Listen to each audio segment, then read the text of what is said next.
Firebase-Z is the map that really lets us explore the character of Samantha Maxis to an extent that we never ever have before.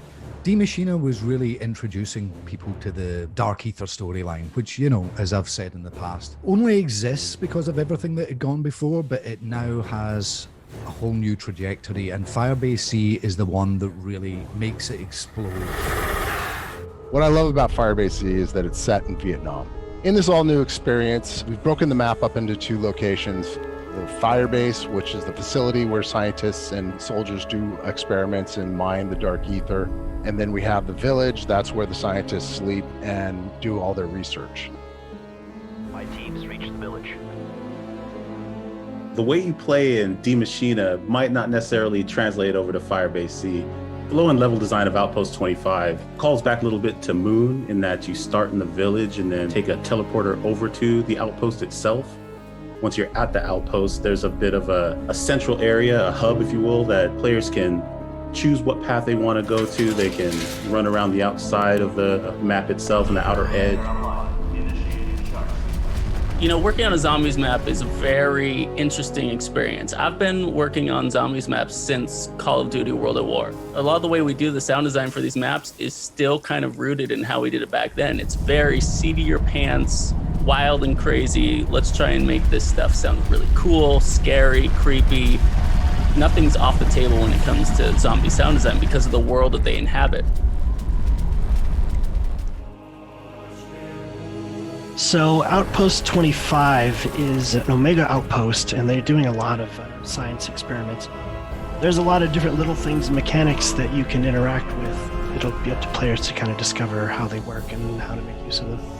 Warning, dimensional breach imminent. I'm most excited for players to experience these assault rounds. It's a very different way of playing than you're used to. It follows more of like the holdout style of gameplay, but it's not so static. You still have to move around.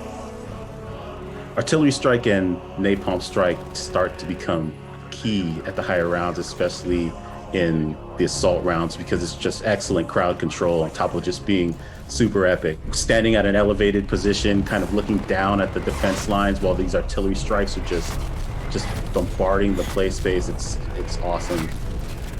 When we got together to try to brainstorm ideas for new enemies, you know, there's lots of different ideas that came about. You know, the one we kind of gravitated towards was this idea of the ambush style enemy. Now the Mimic is tricky. This guy hides out as items, and as you approach them, transforms into this tentacled beast that grabs you, suck you in, bite you. Basically, if you see something sitting around and wonder why nobody picked it up, why is that awesome item still sitting there? It's probably a Mimic. The RAI-K84, or as we like to call it, the Ray-K, is based on an old Russian prototype wonder weapon that never saw the light of day.